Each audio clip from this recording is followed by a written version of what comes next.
Nerlens Noel, Joel Embiid, Ben Simmons, Zhaire Smith. A few recent 76ers first-round picks missed their entire first professional season due to injury. Smith, the No. 16 pick in last year's draft, could join them. Smith has missed the entire season so far with a broken foot then allergic reaction. He just returned to practicing with the 76ers, but maybe not in time to play for them this season. Keith Pompey of The Inquirer: if the 76ers clinch their playoff seed before the regular season ends, I wouldn't be surprised if Smith plays for them. But meaningful minutes seem unlikely. Philadelphia is trying to win now, and a rookie who entered the NBA relatively raw then missed so much time is unlikely to help. That said, backup wings James Ennis and Jonathan Simmons aren't exactly reliable options. If everything breaks right for Smith, essentially the opposite of his season to date, maybe, just maybe, he plays for the 76ers this season. Who will we see in the NBA Finals come June? The West looks cut and dried. If the Warriors are healthy, it's hard to imagine any other team in that conference giving them too much trouble. The East, that's wide open. A good case can be made for Boston, Toronto, Philadelphia, or Milwaukee finding their way in.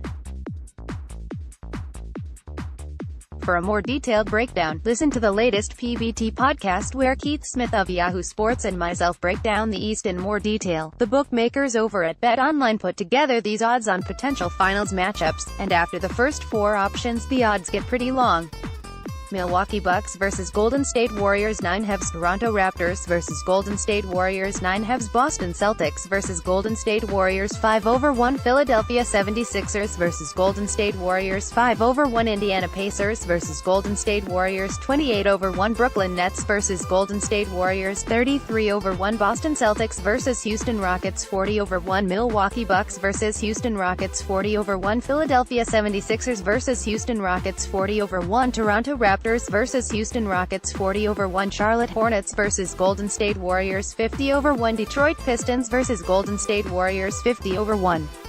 Miami Heat vs Golden State Warriors 50/1, Orlando Magic vs Golden State Warriors 66/1, Washington Wizards vs Golden State Warriors 66/1, Boston Celtics vs Oklahoma City Thunder 80/1, Milwaukee Bucks vs Oklahoma City Thunder 80/1, Philadelphia 76ers vs Oklahoma City Thunder 80/1, Toronto Raptors vs Oklahoma City Thunder 80/1. A few quick thoughts on that list. Interesting that the Sixers and Celtics are just a little behind the Bucks and Raptors in the minds of the bookmakers.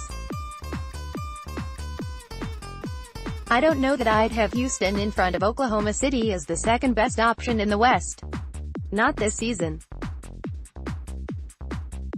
The Thunder have the defense and star power to do playoff damage. If you're thinking about putting money on Washington or Orlando to make the finals, against anyone, just donate that money to charity instead. That way it will do some good. Zion Williamson will probably be the number 1 pick in the upcoming NBA draft. He's a generationally good prospect. The rest of this draft also looks relatively weak. In fact, Williamson has such a stranglehold on the top pick, some have suggested he sit out the rest of his freshman season. His injury during Duke's game against North Carolina tonight will only heighten those calls. Duke update: Zion Williamson will not return. Knee. Duke basketball at Duke February 21, 2019. Hopefully, Williamson is okay. And hopefully, the system changes. The NCAA is a cartel in which schools conspire to cap compensation for athletes at a scholarship plus some expenses. In a free market, Williamson would earn far more. Unfortunately, it probably can't be both. If Williamson escapes this without major injury, the status quo will likely endure. But, if this injury even allows him to play again this season, it might be a warning shot that causes him to sit until he can enter the NBA draft. Again, I hope he's healthy enough to make that decision for himself.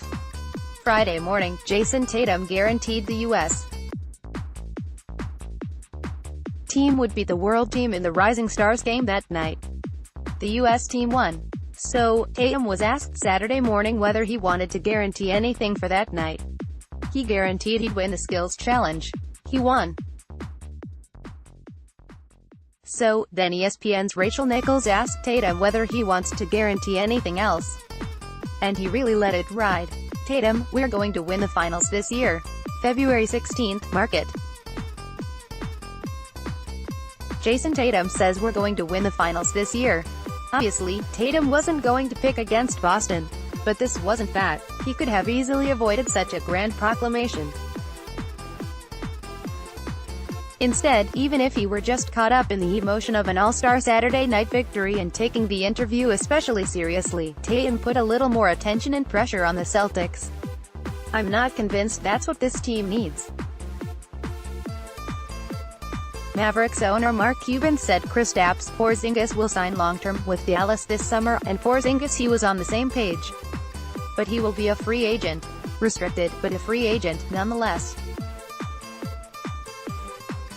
Porzingis' exit from the Knicks provided a clue about where he'd want to go if he explores leaving the Mavericks.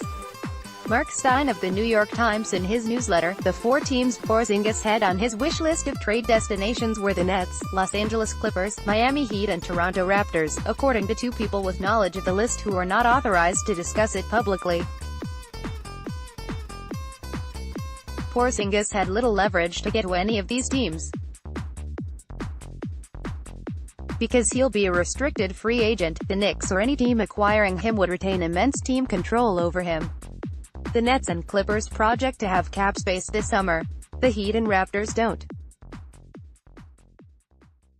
But even if Porzingis signs an offer sheet elsewhere, Dallas will likely match it.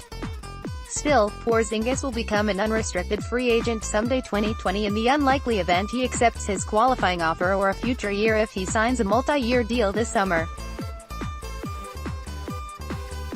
It's probably best to file away this list until then.